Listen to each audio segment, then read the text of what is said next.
Hey everyone, it's Michelle. And Brayden. And this is Spooky Shit.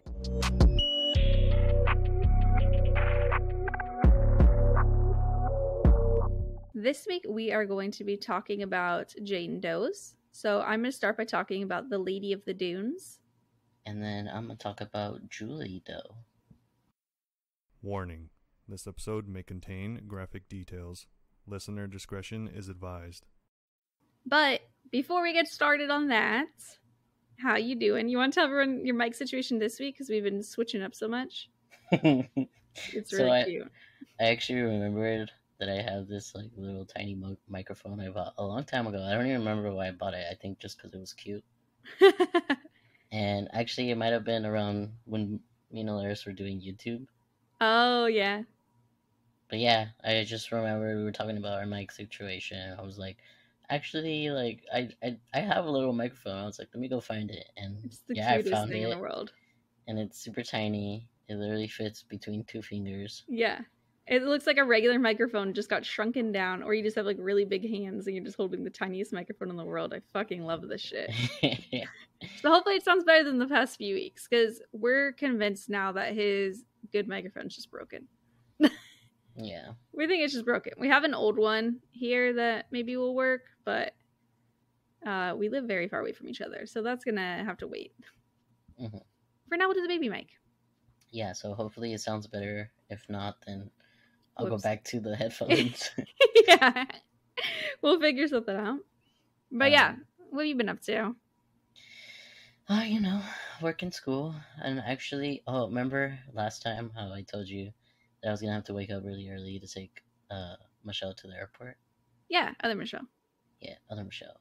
Well, we did not wake up. Wait, were you late? We just... Okay, so we actually ended up going to bed pretty late that night. I don't remember why. It was just... I think I just got home late, and then... Subconsciously, you just really didn't want to wake up and drive her to the airport in LA. Honestly, yeah, I really didn't. But, you know, I was like, you know, it's my friend, like, it's... You know, I should. Mm-hmm. And also because I know, like, if we would ask her, she would do it. So, yeah, I, like, really didn't want to, because I'm like, fuck, like, I'm tired. But, yeah, we had to be at her house by, like, 4 in the morning. So, we set our alarm for, like, 3:30 in the morning. Because we were, like, you know, we're not going to, like, get ready or anything. We're just going to go in, like, pajamas. Yeah. Just kind of brush our teeth and stuff. So, yeah, Lara set the phone, or the alarm, and we went to bed, but we were both, like, super tired. And I don't know if, like, her phone was too low and we were just too tired or what, but, like, yeah, we did not hear it, and I ended up waking up around, like, I think it was, like, 5:30. Because I don't know, I got, like, I kind of woke up because I was like, I feel like it's late. That happens to me all the time. Whenever I have stuff going on, I, like, stress wake myself up a lot. Mm-hmm. I'm like, let me be sure to just an alarm. And this time you actually did. Yeah. Well, especially because it, like, recently just happened, too, for work. I think just last week you said that this happened to you and you were late to work. Yes. So I do kind of, like, don't sleep sometimes because I'm, like, scared not to wake up. Yeah. But, yeah, so I woke up around 5:30 and I, like, saw that it was 5:30 and I was like, fuck. And I saw, like, 2 missed calls from Michelle. Oh. And I was like, fuck. And then I, like, turned around real quick and I was like, babe. And she got all scared. She's like, what? Like, she thought, like, you know, she just got up so quick and checked her phone. And she had, I think, like, 4 missed calls from Michelle. And then, like, another 2 from her husband. And I was like, oh, shit, bro. And then I was like, call her. Like, you know, tell she's already on the plane by this point. Well, I think her flight was around 8 in the morning. Okay, she was getting to this airport very early. Well, because it's like a 2-hour drive, so they were trying to be over there by, like, 6. Yeah. But yeah, she, like, called her, and we were like, dude, we're so sorry. And she's like, it's fine. Like, we're already, like, on the freeway. Like, they figured it out. But I was like, oh my god, like, we felt so bad. But, like, at the same time, we were so tired that we just were like, oh, okay, and then, like, passed out again. Yeah, you probably wouldn't have been able to safely drive at that point anyway. No, I mean I did. We did both like really wake up like for those. We were just like, oh shit, and I literally got up and was like ready to get dressed, and I was like, call her, and then she was like, no, it's okay, and we were just like, I'm so sorry, like, you know, we didn't do it on purpose. Yeah, no, that'd be fucked. Situations um, like that are so awkward. At what point do you think she gives up and is like, all right, they're definitely just sleeping? yeah, How I long do know. you try before you're like, we need to figure out another option here? True, I don't know how long they tried, Damn. but yeah, so we were like, fuck. And Yikes. then, Well, hey, at least you gotta go back to sleep. true, I ended up sleeping till really late that day. Yeah. You know, weirdly, I had a very similar situation happen this week. No way. Yeah. So on, I think it was Wednesday, I was supposed to have an eyelash appointment with my friend. And it was supposed to be at 4:30 in the afternoon. And she was going to come over earlier that day because it's been so hot in San Diego. I mean, all of just California is going through heat waves. It sucks. But she was gonna come over at like 11, so I like set an alarm. I was only gonna sleep like 5 hours, and I was just gonna like let her into our apartment pool and then go back to sleep. And I woke up at 11, and she was like, "Oh, we can't come home anymore. We have other stuff going on." And I was like, "All right, whatever." My appointment wasn't for like 5.5 hours, so I was like, "I don't even need to set an alarm. It's fine." I woke up at 7:30 p.m. I slept like 15 hours. Damn. She called me twice and was texting me asking if I was okay and stuff, and I felt so guilty because I know if I were her, I would have thought that I was murdered 100%. I wasn't answering anything. She said, because she could track my location, she said she wasn't that worried because she saw that I was at home. And I was like, I'd almost be more worried if I saw you at home and be like, you're at home and you're not answering anything. Yeah, that's But sus. I woke up and I was so confused because I saw it was 7:30 and I thought it was 7:30 a.m. And then I was like, why is Robert next to me? Why is it dark? And then I was frantically looking at my phone and I was like, why does anything say AM or PM? And I was like, fuck. And I just streamed like 25 minutes later. Damn. That was a shitty day. I saw no sun that entire day. But yeah, whenever you were like, you woke up and you like weren't there for fun, I was like, whoa, this is similar. Holy shit. Yeah, I was like, I felt so bad. Like, it was just like, fuck, dude. Like, because, they were counting on us, and then we totally did not show up. It was a bad week for friendships. We could say that. But we made up for it. On Thursday, we actually went to go pick them up. Oh, good. Okay, nice. But yeah, actually yesterday, I was like so tired because, yeah, we went for them on Thursday, and then, I went to work. I wake up early, and then I usually go to school, but I ended up ditching school because I was like, I felt You're bad. super rebellious. Well, yeah, and I just felt bad, that we flaked on them, and then the first time, and so we were like, I was like, no, we have to go. Yeah. But me and Alaris just kind of made it into like a little date night, and yeah, we ended up leaving. We ended up leaving like right after I got out of work, and we ended up going to downtown Disney. Oh, cool. And yeah, we just kind of walked around, and I think we did buy new shoulder plushies. Cute. Yeah, Disneyland has these tiny little plushes that have magnets so they could stick to your shoulder, and they're the cutest things in the world. What'd you get? Which little creature? I got a Tuk Tuk from Raya. Oh, cute. And then we got Grogu. They finally... Remember I had told you that they like had dropped it, but his face was honestly way too ugly that I was like, no. No, they have a cute one? Yeah, they like remade it, and it is Aww. a lot cuter, and I was like, okay, I'll take it. I bet we're going to see so much people with that. We're going to Disneyland next week. Oh, yeah? Yeah. I think we are too, but the nighttime we're going to or not next week, it's in 2 weeks actually. Okay, I was going to say, we're going in nighttime too. What day are you going? We're going the 20th. Never mind, we're going before you. Yeah. We're going for the Oogie Boogie Bash thing. Oh, cool. That little Halloween thing. They always sell up pretty early, right? Yeah, they do. Yeah. It's basically an after hours type, or not after hours, but like they close California Adventure Park a little early. Yeah, they close early for that. That's dope. That's going to be so much fun. But yeah, we're going with that with Michelle and her husband. Hey, nice. But yeah, it was pretty cool. So we just made it into a little like date night type thing, and to be honest, it was needed because it has been a really long time since we've been on a date. Yeah, since you Because guys haven't been usually, hanging out as much now because of your work and yeah, school.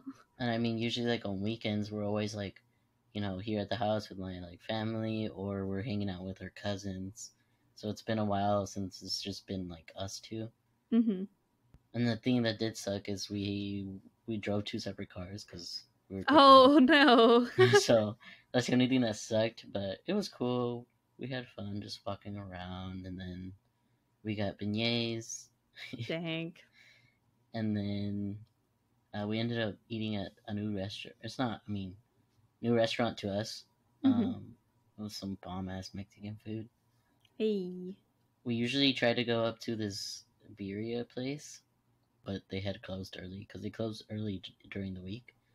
Oh, that sucks. And yeah, so we were like, damn it. So then we tried this other place. To just ruin your date night. Low key, I've been wanting those damn birria tacos. Oh no. But we were like, damn. But yeah, the place we went to was actually really good. And then we also ended up, I don't know if you've heard of it, but it's a coffee shop called Tierra Mia. I don't think so, no. They're known, it's basically like for their like Spanish infusions. Like they have like, have you heard of Chocolate Abuelita? Sounds kind of familiar. I don't know if I'm just making that up. It's hot chocolate. Oh, well, yeah, okay. Mexican hot chocolate? Yeah, Mexican hot chocolate. I've tried that before in Old Town. It's delicious. Oh, it's the best. Better than regular hot chocolate. Yeah, they basically have like infused drinks like with that. That sounds and so then they good. have like an horchata like coffee infused drink type thing, and then also mazapan, which is a candy. I want these things. I want sweet drinks. It's really good. I love sugary drinks. There's nothing beats having a random cool little drink. Change my mind. I do love sugar. And I have no shame. Me neither. I have a very big sweet tooth. Yeah, and that sounds delicious right now. Maybe I'm just hungry. I'm like, this sounds extra good right now. No, yeah, it is really good. If you're ever up, like in LA, they have a few locations, but there's one in Anaheim, and it's like maybe like 15 minutes away from Disney. That's not too bad. So yeah, but yeah, it was really good. And then after that, we basically had to make our way to the airport because it was like almost a 40-minute drive still. So yeah, and then yeah, that airport is fucking huge, and I've never actually been to LAX. I don't know if I ever want to. Oh my god, don't ever go. Do not. We were like considering going there whenever we fly to Amsterdam, and we're like, nah, because of the drive, but also it just seems like overwhelming. Mm-hmm. Because down here in San Diego, we only have 2 terminals. Mm-hmm. Up there, they have 7. They have 7 terminals? 7 terminals. I never want to go to LAX. No. Oh my god, it was such a mission. Like, Alaris was like so stressed because also we weren't driving our cars, we were driving their cars. That's worse. Because like, it was just easier that way, just so they didn't have to like pay us for gas and stuff like that. Yeah. So she was already stressed because of that, because like Mickey has like a brand new car. Okay, no thank you. I would not drive that. I'd be like, just give me gas money. No, it was funny because we were on our way to their house to like leave our car there and take their cars, and I was like, whose car are you gonna drive? And she was like, Mickey's, the fuck? She was like, if anything happens, it's my friend's car. I ain't trying to drive her husband's car. And I was like, oh, so you're gonna have me drive it? Yeah. And she's like, yeah. And I was like, that's your responsibility now. But no, everything was fine. But it was really stressful at the airport because it's huge, and I mean there is hella signs. But for us, we've never been there before, and like we were like, the fuck, I'm lost. Yeah, that sounds overwhelming as fuck. And it's funny because she was like, oh, we'll be here at Terminal 7. And we were like, fuck, like I don't even know how to get over there. And not to mention there's hella traffic. Yep, naturally. But yeah, it's basically like a big ass like roundabout almost. And we ended up seeing the signs, and we were like, okay, like we have to go this way. And then there was like construction. going on, so they had like detours. Naturally. And so we went through one of them, and then instead of going right to go to where they were, I ended up turning left, and then kind of like basically went in a circle again. I was like, Sounds fuck. like such a fucking pain in the ass. It was, and then we finally like get back to where we were, and then went the right way, and then yeah. But it just like Everything was good. it took like half an hour or like 40 minutes just to like because of the traffic. Jesus Christ. And I then, hate yeah. going to LA.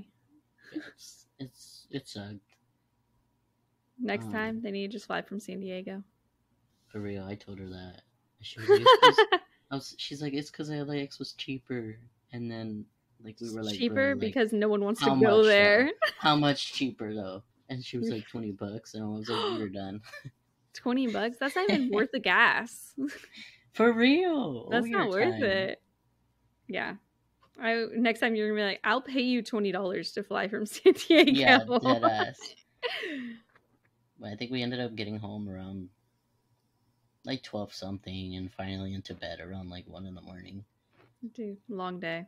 Yeah, and I like made sure to put my alarm on full blast because I was like, I know I'm gonna be dead tired, and I ain't trying to sleep through my alarm again. Smart. But I actually ended up waking up like right before my alarm, so I was like, oh, okay, and I just turned it off and then actually got up. Didn't turn it off and go back to sleep again. No. But yeah, I was like super tired yesterday, and I actually did my sister's hair yesterday. Oh, cute! Because my mom ended up not going to work because she didn't feel that great, and I was like, okay, but you're still going to school, right? She was like, yeah, and she ended up bringing in both my sisters because the older one, she was gonna do highlights and like dye it like a red, and then the little one, you know, she was just sitting there, and I was like, I really don't want to work on my doll head. So I like asked my teacher, and I was like, can I like wash her hair and like do braids on her? Oh. And yeah, and my teacher was like really cool, and so I did that. That's cute. Let me show you. Oh, nice. Did they teach you how to braid in school? No. Oh, shit, you just learned on your own?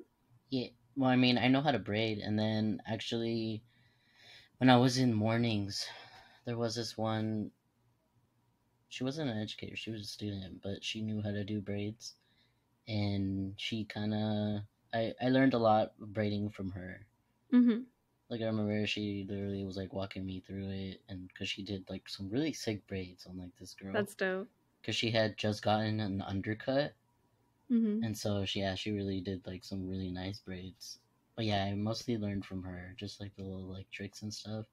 Mm-hmm. And then honestly, YouTube, just like on the sectioning and stuff like that. Yeah, I need to watch some videos to learn how to braid my hair better. I'm not a good braider. I'm pretty good. Like, I'm not the best, but there's actually another girl who's graduating soon that actually is like all about braiding. She knows how to do many different styles. That's so sick. But yeah, I was like trying to convince my sister because I had actually done it on a doll head. Oh. And because I was like trying to see what doll head to like take out to work on. Mm-hmm. And then I saw that one that I had braided, and it's just been sitting in my lockers like with the braids in still. And then I like showed it to my sister, and I was like, what if I braid your hair? And she was like that? And I was like, yeah. And she was like, I don't know. And I was like, come on. And then I started like asking my classmates like if they think like if I should like braid her hair, and then I asked my mom, and they were all like, yeah, you should. Like if you don't like it, you can always take it out.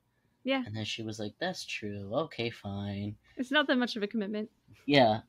And so yeah, I like washed her head and everything and started, and I actually kind of messed up the first time on the sectioning that I ended up redoing it because I was like, nah, I don't like this. And yeah, I was just really tired. I ended up like sitting down a couple of times while braiding because I was like, I can't do this. No, it seems like so much effort. It was. But yeah, other than that, I'm just, worked in school, same old. Fun shit. Same old fun shit. I wish we got a summer break, but then I don't because then that means I'd be in school longer. Yeah, exactly. You have too much shit going on. And just this month in general has a lot of stuff planned, and like I'm gonna be missing a lot of school this month. That sucks. Well, I mean, it's only a week technically, but it's like split up. Yeah, that's still a quarter of the month. No, yeah, for real. Because Alaris was like telling me to ditch yesterday because I was like really tired. Mm-hmm. But I was like, I literally just missed Thursday. I was like, I'm gonna miss next Friday because we're going to Horror Nights. You're just missing a bunch of fucking nights this month. I really am. Yeah. And then I'm gonna miss, for going to Disney, and then I'm gonna miss 2 days for when we're going up to Sacramento for a wedding. Yeah, no, you probably can't afford to take any more days off. Yeah, I was like, híjole. But yeah, other than that, just, I'm tired, same old bullshit. What about you? I've been good. I did my subathon last week. That was fun. So it went like super fucking well. It ended up being 24 hours. We had a little bit over 250 subs that night. Damn. It was so cool. Which if you think about it, that's like people spent over $1,000 total. Wow. Which is crazy. I don't get all that money though. Jeff Bezos needs half of it. But anyway. It was cool. I did a cosplay that I was wearing a bald cap and drew a goatee. That was very exciting. I don't know if I sent you a picture of it or not. I think you did. Yeah. Honestly, I was awake for so long. It's kind of a fucking blur. I don't remember what I did. I kept Snapchatting people randomly and I'd be like, still live. And it'd be like 18 hours in. That was brutal. But I did it. Hey, now, your goatee looked nice. Thank you. People were falling for my bald cap, which was so funny because it did not look real, first of all. And it second of all, did in the photos. But at the same time, okay, even if it looks real, why would I shave my head and draw on a fake goatee for fun? I'm just like, if one looks fake, why would the other one be real? I don't know. I don't know, because you just don't have hair, so you really wanted a beard. Yeah, exactly. So I used eyeliner to just draw a bunch of lines. Super casual. You should consider doing that till the testosterone starts working in your favor. True. I could draw it for you. It was pretty good. Pretty realistic. No, I shaved recently, so you can't really see. But I should take a picture when it grows again. I basically have like a beard, but only on the side. Like it looks like a really long sideburn. That's great. I mean, it's progress. It really is. Actually, I could fill you my eyeliner techniques. Don't worry, I got it. I actually follow this trans guy who used to, because basically we are really hairy. It's just our hair isn't like dark and thick yet.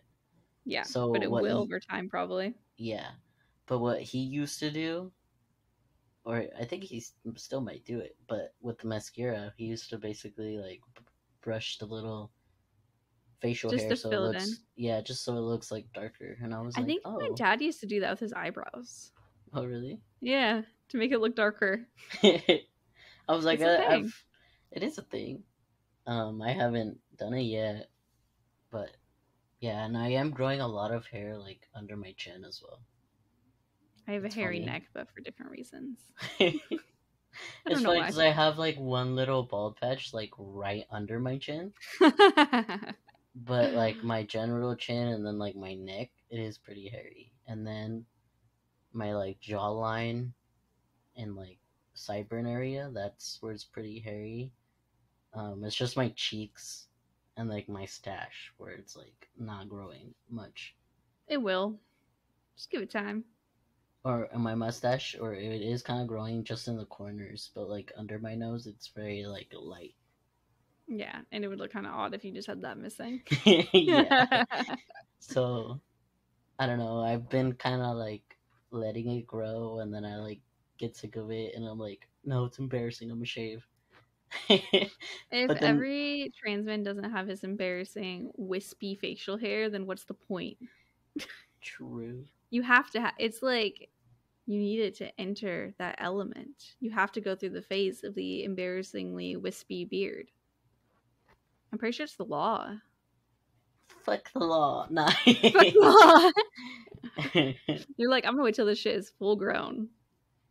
No, but I think just shaving here and there will help. Because then I like kind of miss it after I shave it.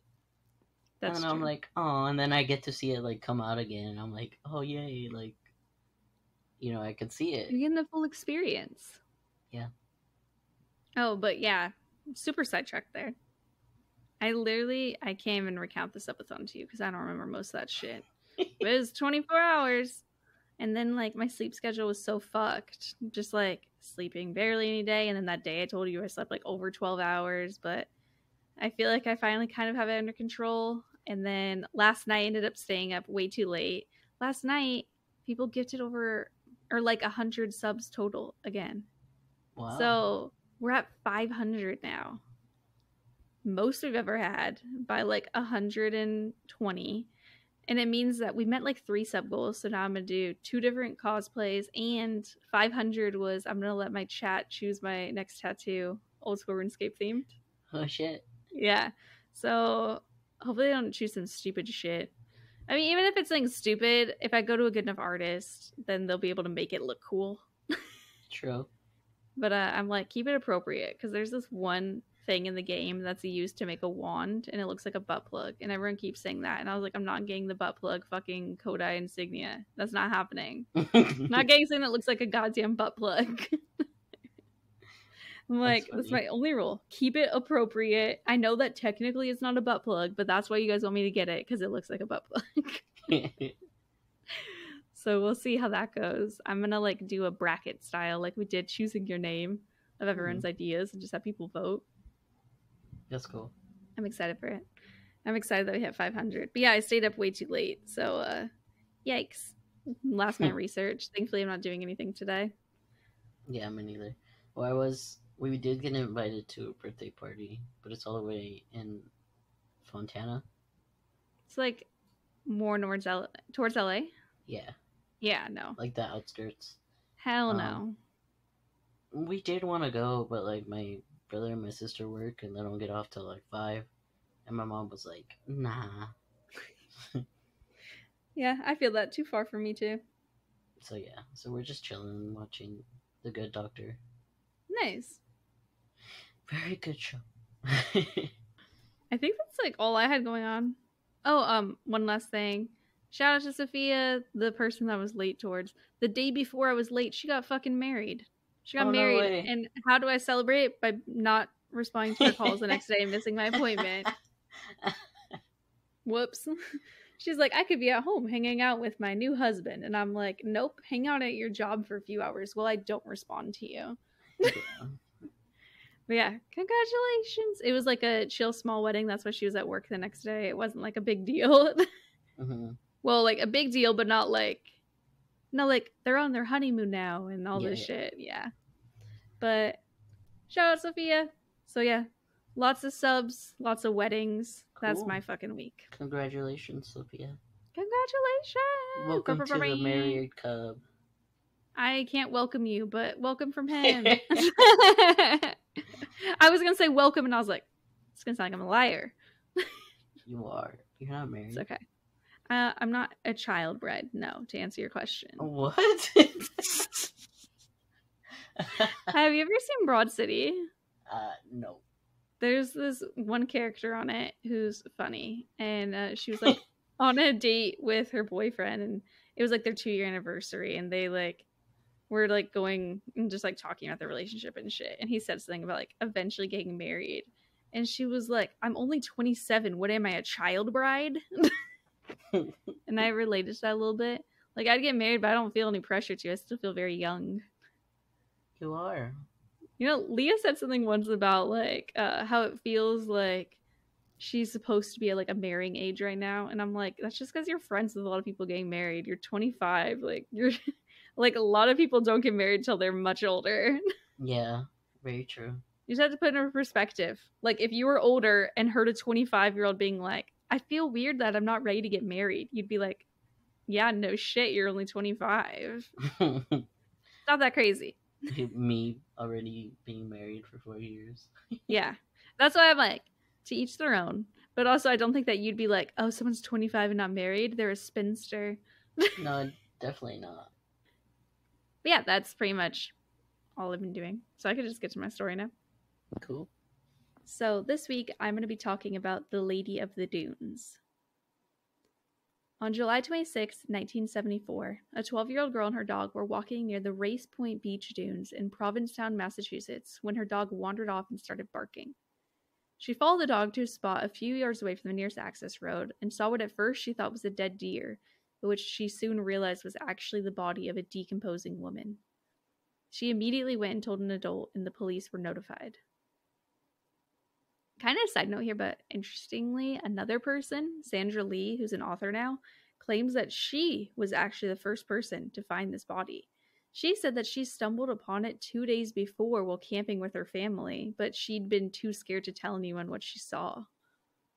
So I don't know if this is like she actually was scared or if this is like the weirdest flex lie ever in the world. But potentially a second child had also seen this body, which is morbid as fuck. I think it could be true. I could definitely see a 9-year-old not fucking saying anything. That's fucking scary.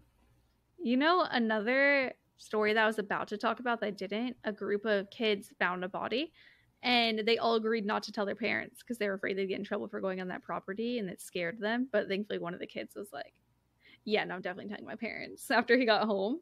Mm-hmm. So I'm like, I could see a kid being like, hell no, this is fake. I'm making this up. It's a mannequin. This is a mannequin. Goodbye. Yeah.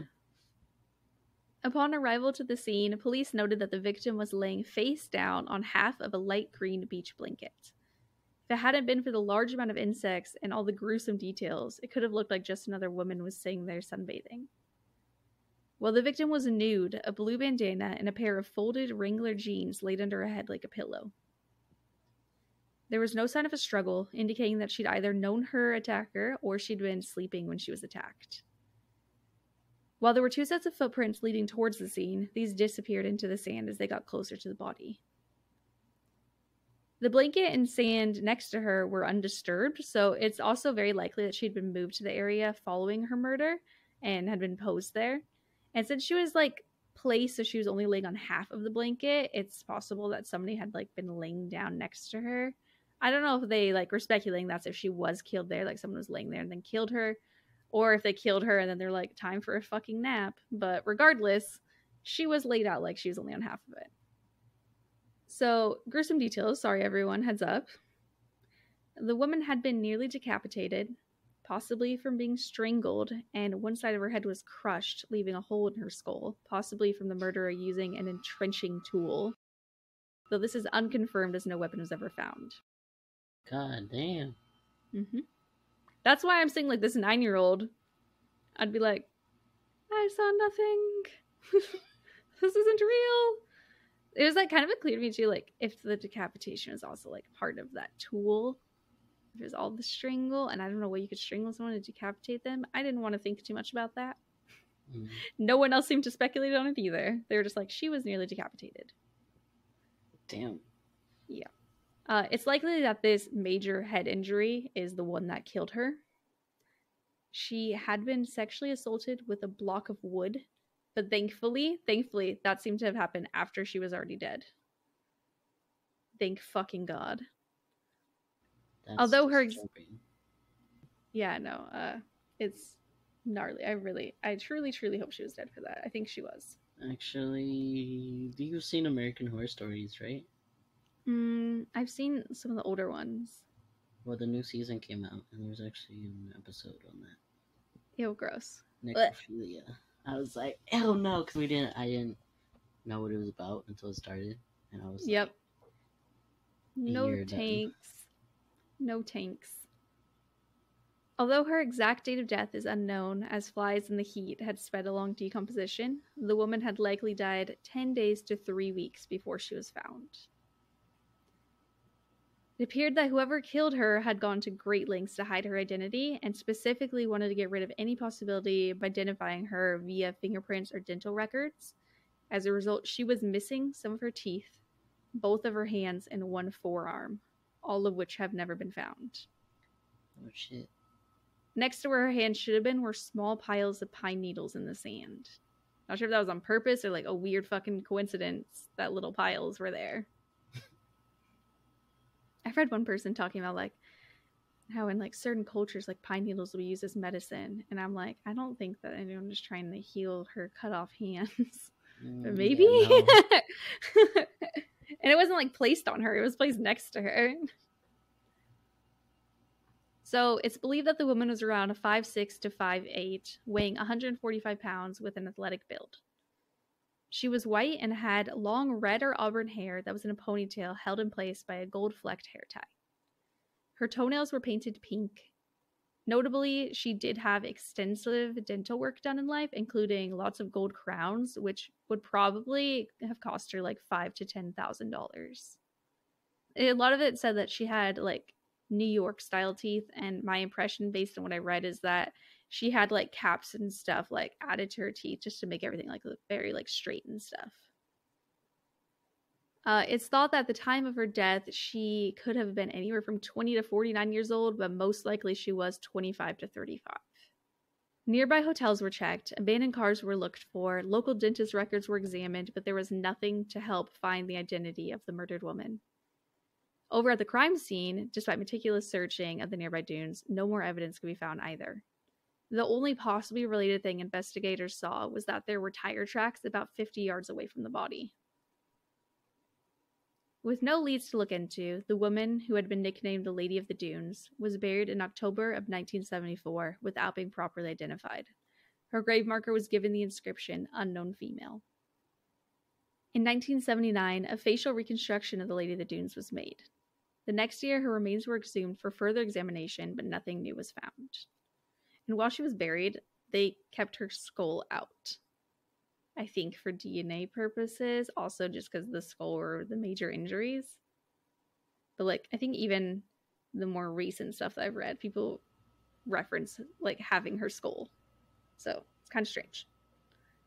In 1987, over 10 years after she was found, a Canadian woman told a friend that she'd witnessed her father strangle a woman in Massachusetts back in 1972 when she was just a kid. Canadian police were also informed and reached out to police in Massachusetts, but by the time that they attempted to reach this woman, she'd already moved away and they couldn't get in contact with her. In March of 2000, the Lady of the Dunes was exhumed for DNA with no matches, and in 2010, her skull was placed through a scanner to help create another reconstruction of what she may have looked like for the National Center for Missing and Exploited Children. You know what's unfortunate is every single one of her pictures looks different to me. No way. To me, at least. Like, I'm bad at comparing faces anyway. Like, they all have, like, different hair colors. I feel like their faces just look different. I'm definitely gonna be uploading, like, a lot of pictures. But to me, at least, like, they don't look the same. I mean, she was, like, badly decomposed. Part of her skull was missing. That'd be so hard to recreate. Thousands of missing persons cases were looked at, including that of escaped drug dealer and bank robber Rory Jean Kissinger. So Rory had been 25 years old the last time she'd been seen, back in 1973, when she broke out of jail while serving a sentence for assault with intent to murder. She was never seen again. I, like, deadass want to fucking talk about her at some time, because that story was crazy on its own, but not totally relevant. Mm-hmm. Despite bearing a resemblance to the victim and running with a dangerous crowd, a DNA test from her mother later on proved that Rory had not, in fact, been the Lady of the Dunes.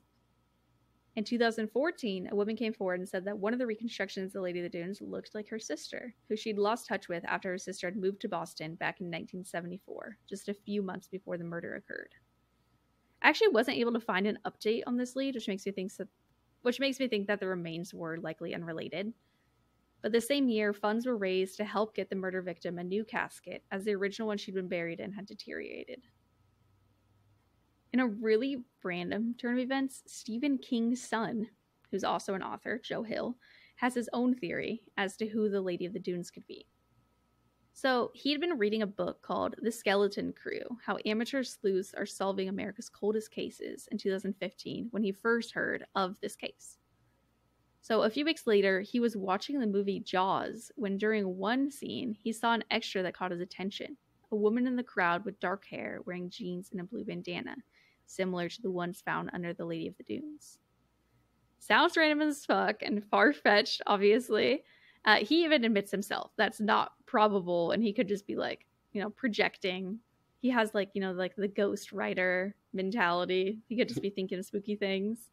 But should be noted, like, Jaws was actually filmed the summer that the Lady in the Dunes was murdered. And it was only about 100 miles away from Provincetown where the body was found. So it's not, well, it's obviously improbable.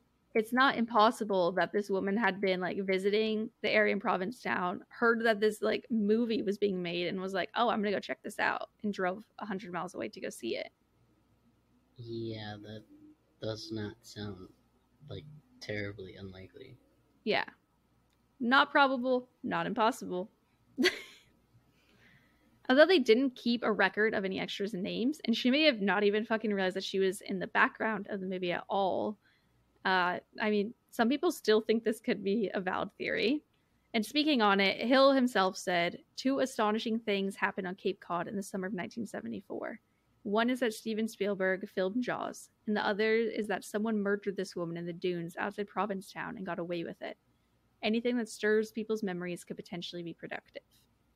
And he, like, called on people to be like, if this is you, like, because I feel like if you're in the movie Jaws, he agreed to. If you're in the movie Jaws, you probably, like, tell people, you're like, hey, I was that extra in Jaws. So he was like, yo, if anyone is this woman, like, come forward and be like, that's not me, I'm not dead.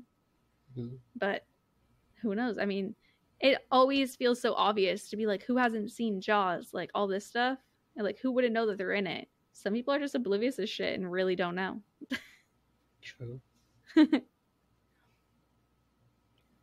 Like I said, some people are interested in this theory, and of course many consider it too random to be possible, pointing out that this was a popular way to dress back in the 70s. I think someone said that there's like several more women in this movie in the background also wearing blue bandanas the same way. But I mean, stranger things have happened, and regardless, this theory did bring a lot more interest to the case, which could lead to witnesses finally coming forward all these years later. Mm-hmm. One previous investigator on the case speculated that perhaps the victim maybe wasn't from this country and was from somewhere else completely, cut off from the news here, or maybe she'd even been like an orphan and didn't have a family, so that nobody would know if she'd gone missing and been murdered. They even think that she had been involved in crime herself, like she hadn't just been like a random victim. But despite the Lady of the Dunes remaining unidentified, there are a couple specific people who are considered to be suspects in her murder. In 1981, police were given a tip that a woman who matched the description of the Jane Doe had been seen with the mob boss, Whitey Bulger, around the time that the Doe had been murdered. So, like I said, potentially she'd been involved in crime herself? There's no evidence to prove this, but Bulger later was charged for 19 known murders, and based on what I read, he did pull out teeth of at least one victim to avoid their identification. I'm not sure if Bulger himself was ever questioned in relation to this murder, but he died back in 2018 at the age of 89 after he was beaten to death in prison. Dang. An 89-year-old, I guess he was in a wheelchair, was beaten to death. Jesus Christ, dude. Fucking gnarly. I mean, he killed at least 19 people, so I think that we know of. Yeah, if he mob boss, like, come on, he definitely killed more than that if he got caught for 19. People think that a different mob boss basically was like orchestrated his murder. It's just crazy. Makes sense. Beating to death an 89-year-old, that's wild. I'm like, damn, he made it so far in life. Who makes it to 89 and dies from being beaten to death? That shit's crazy. A mob boss. A mob boss, yeah, literally. Convicted murderer and suspected serial killer Hayden Clark is another person of interest in the Lady of the Dunes murder, mostly because he actually confessed to the crime himself. In 2004, he sent a letter to a friend admitting to the murder, along with 2 drawings, one depicting a naked woman on her stomach with no hands, and the second of a map pointing out where the body was found. So though he did confess to the murder, and these are some sketchy pictures, he refused to identify the victim, saying that, I could have told the police what her name was, but after they beat the shit out of me, I wasn't going to tell them shit. This murder is still unsolved, and what the police are looking for is in my grandfather's garden. So, more on the grandfather's garden. In the late 2000s, he took police to his grandparents' old property where a bucket containing more than 200 pieces of jewelry was found, with Clark claiming that these had been trophies from his victims. Despite the fact that he'd undoubtedly murdered at least 2 people, one of them was like literally like a child. I think it was his niece. Some investigators doubt his confession, as he suffers from paranoid schizophrenia and could have been lying, and there's no actual evidence linking him to the Lady of the Dunes. In 2019, it was announced that analysis using genetic genealogy and DNA, similar to those done to identify the Golden State Killer, which I know we've talked about genealogy and stuff a few times before. This would be done to attempt to identify the Lady of the Dunes, but as of now, there have been no recent updates to the case, and 48 years later, the real name of the Lady of the Dunes is still unknown. It always weirds me out whenever we tell stories about, like, unidentified people, that people can remain unidentified longer than they were alive. Yeah, that's so weird. Wild to think about. And it's wild to think that people just, like, don't know who this is. And usually, like, whenever you hear about people who get identified, like, years later, it's like it's funny because to us, it's like, how did you not hear about this? But their family's like, yeah, I literally never heard of this doe in my life. That's true, though. Because, I mean, if you're not, like, exposing yourself to it, you really won't ever know. You know what I mean? Yeah. And I think that we're naturally more paranoid people. You know, I have no idea why. So I think that we'd be more likely to think that rather than if someone else is, like, disowned their daughter, they wouldn't be like, oh, she probably got murdered and dismembered and all this shit, you know? Mm-hmm. They'd just be like, oh, she doesn't talk to me anymore. Because with every story about someone finding out that, like, their missing loved one had been murdered 40 years ago, that they thought they just went missing, there's, like, 10 stories, probably more, of people who are like, yeah, no, I just straight up abandoned my family. I'm still alive. Hello, I just don't want to talk to them. Imagine. Yeah. I read something about that recently. It was like everyone was convinced that this dead body was some guy, and then they found the guy alive in California or some shit. And he was like, yeah, I just stopped talking to my family. That's crazy. Whoops. It's super weird. It's so weird how these people don't realize either that their family elsewhere in the world is, like, convinced that they've been murdered, and they're just like, just minding their own business. Yeah. Just alive, vibing, hanging out. So weird. But yes, I think with genealogy, though, testing, like, potentially she could be identified. Hopefully. Potentially. But now, it is your time. All right. On September 25th, 1988, a woman's partially decomposed body was discovered in Clermont, Florida. She was hidden in tall weeds in a wooded area in the vicinity of Highway 474, 4 miles east of Highway 33, west of Orlando. They were unable to determine a cause of death or examine her internal organs due to advanced decomposition, but they do believe that she had given birth in the past. She was found clothed in a bluish-green tank top, long acid-washed denim skirt, and pantyhose which had been rolled down, suggesting signs of sexual assault. Her body had been dragged to the secluded location away from the road, not far from the border between Lake and Polk counties. So yeah, they basically came to the conclusion that someone moved her after she had died in order to conceal her body in an attempt to prevent her discovery. Mm-hmm. They didn't want her to be found. Yeah, basically. And yeah, her remains were not in recognizable condition just because she was really decomposed. Yeah. And even with a preliminary sketch and, like, questioning people in the area, none of the tips planned out, and the case ended up going cold. The morning after her body was discovered, the remains were examined at the C.A. Pound Human Identification Laboratory, aka Cap Hill, which was part of the University of Florida's Department of Anthropology. There, world-famous forensic anthropologist Dr. William Maples performed an examination. He found many pits and ridges along her pelvic bones, which at the time of the examination were believed to have been caused by hormone changes during pregnancy.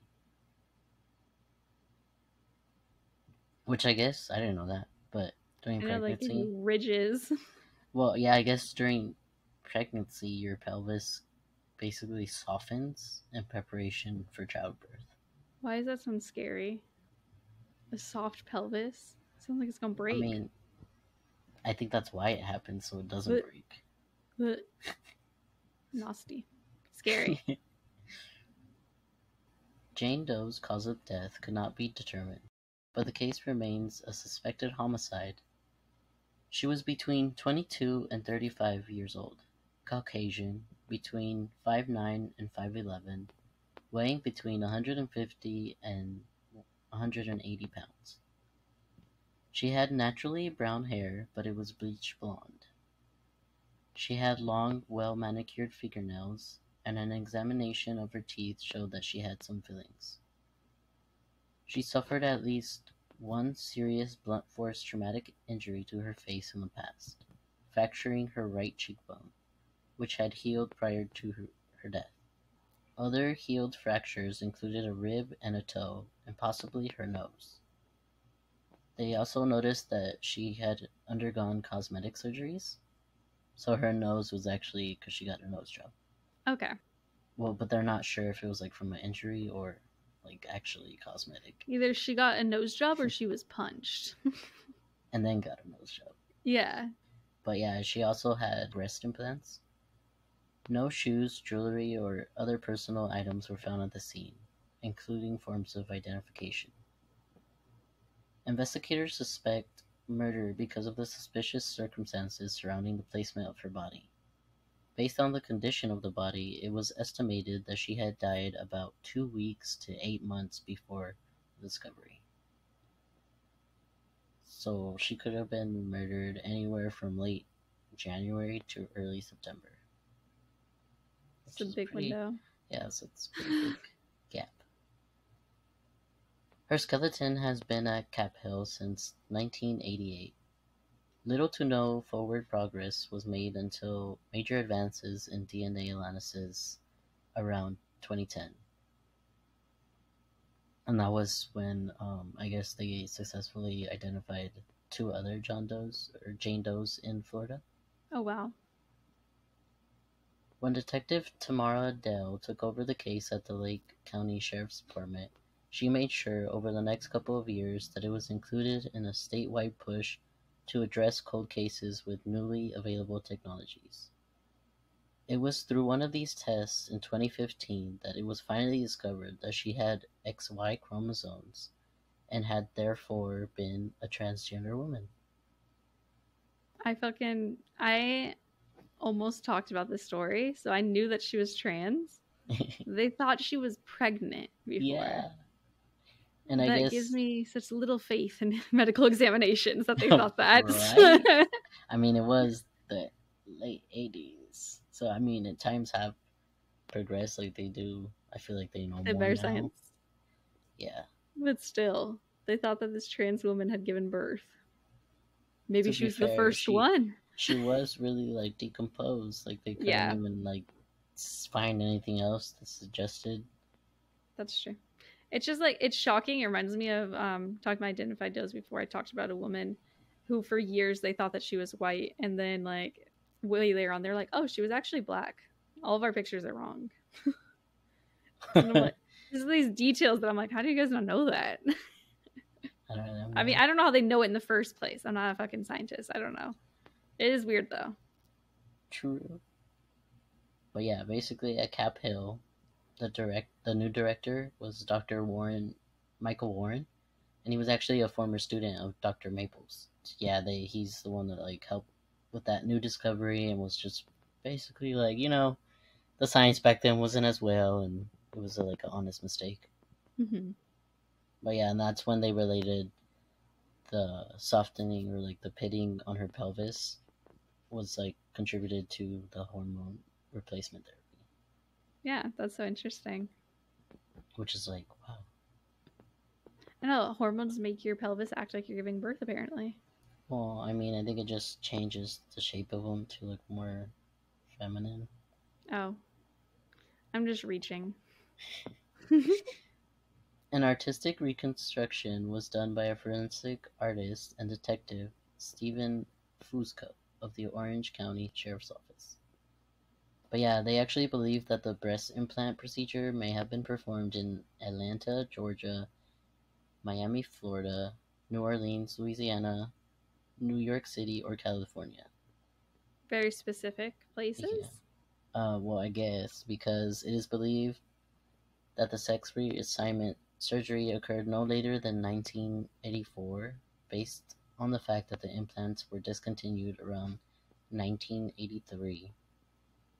Okay, so it's just like And not much people had it then. yeah, and I guess surgeons in the United States rarely implant medical devices more than a year after they are manufactured. Mm-hmm. So like that's why they anywhere up to the 1984. Yeah. They are unsure if or when she had a full reassignment, but her body was not completely skeletonized when she was discovered, and no one saw anything that like suggested she was not cisgender. Mm-hmm. So I was thinking that's also kind of crazy that after you're so decomposed and no one knows. There's like your shape of the pelvis is like this, so probably. yeah, That's I so guess interesting. so they don't even know if she did fully transition or She not. had like bottom surgery or not. Yeah, I think they think she did, Yeah. and they think it would have been done in Miami or Atlanta based on the distance, but it was also possible New York City or California. Because I guess back then, I mean, even now, it's still a mission to like get surgeries and stuff. But Especially back then. yeah, back then it was like harder. And Yeah. the process at that time generally required extensive counseling and a year of living full time with the gender expression typical of the gender the patient intended to be reassigned prior to any surgery. That's so weird. Which is like, oh wow. And I guess in most cases of male to female transition, an orchiotomy was performed back then before starting hormonal treatments. An orchiotomy, if you don't know what that is I just don't. it's something with the testicles, like removing them, Oh. Okay. kind of stop the testosterone flow. Oh, I didn't know that's the thing. Yeah.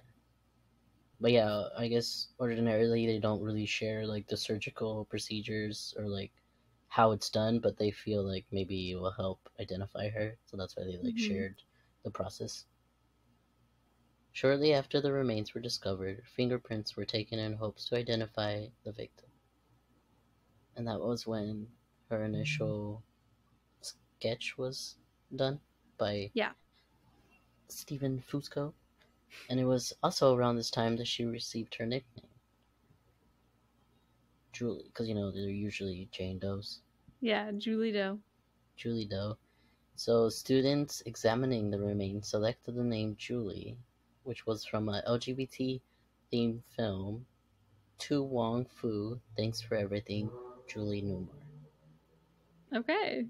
And yeah, I guess it was a 1995 American road comedy film directed by B-Ban Kidron, starring Wesley Snipes, Patrick Swayze, and John Leguizamo.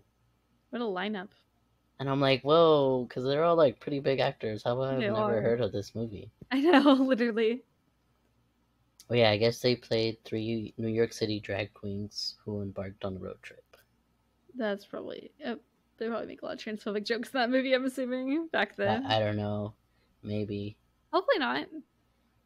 I mean, maybe they did, but at the same time, like, because I actually like saw the trailer on YouTube, and I was like, how did I not hear about this? Like, what the fuck?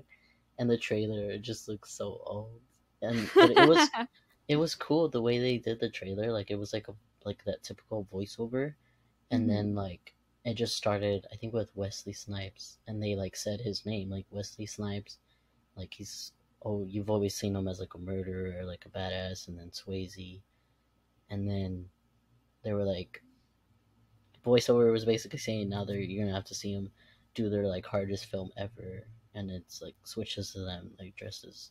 Them in drag. Yeah, them in drag, and it's just like I want funny. to watch it.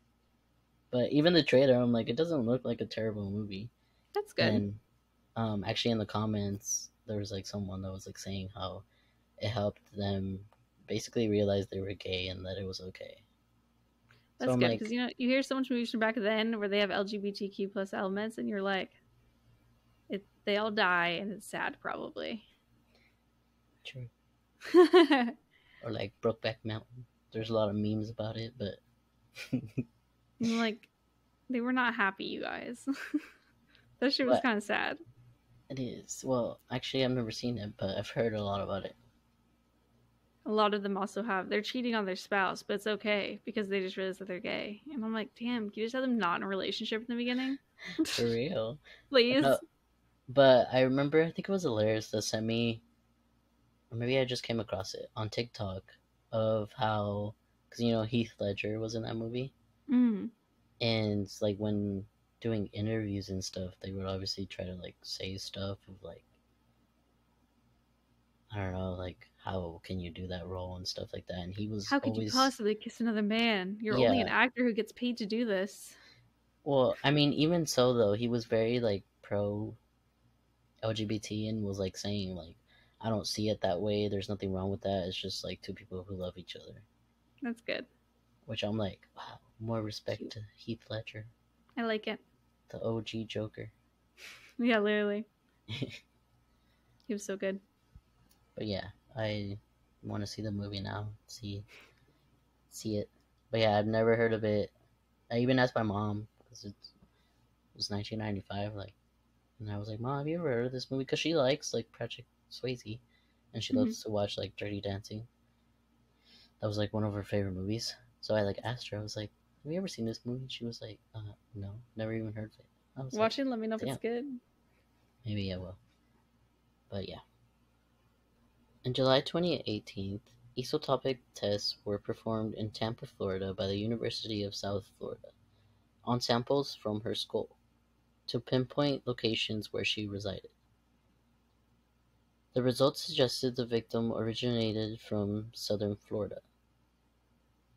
They also believe she was born between 1952 and 1966. A sergeant working on the case voiced the possibility that the victim underwent challenges related to being a transgender woman during the 1980s.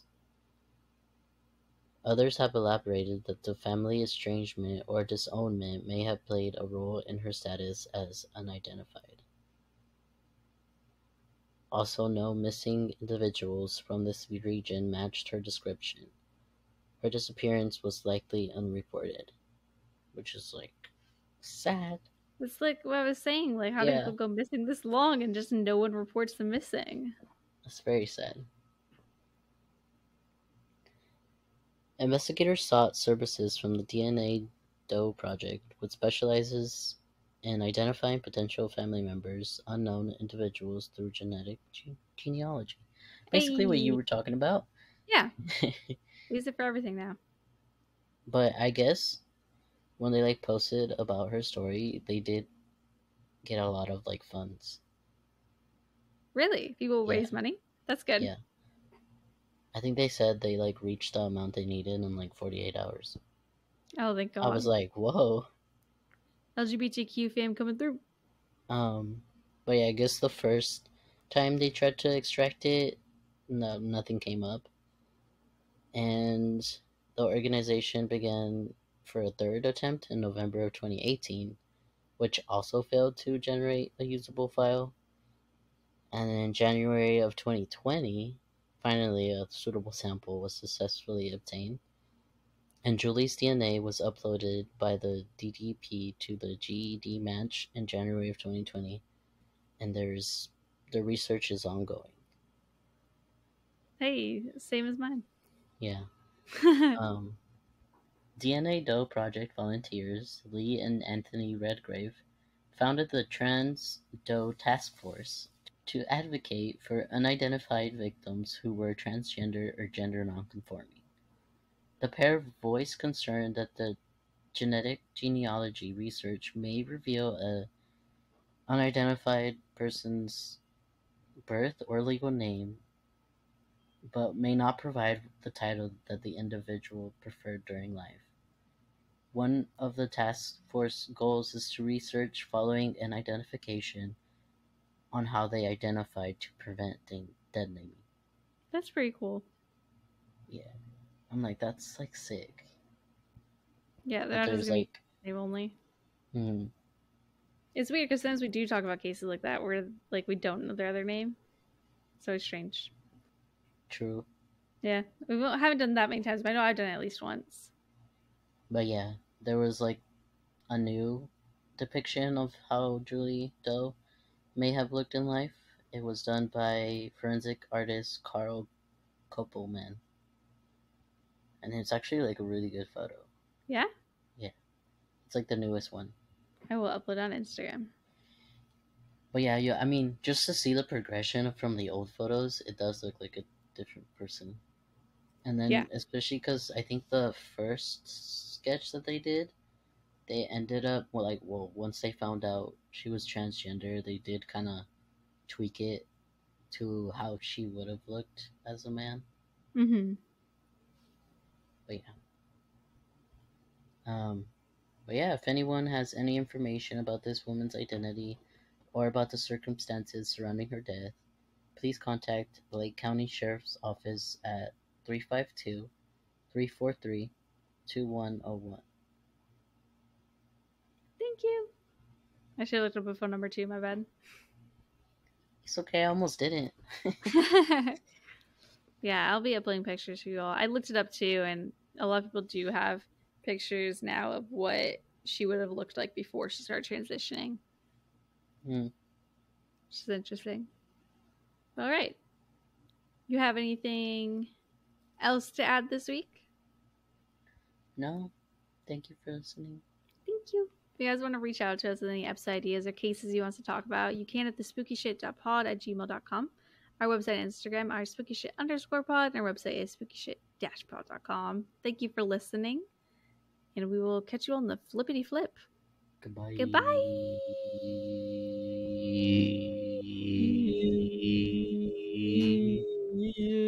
Hey,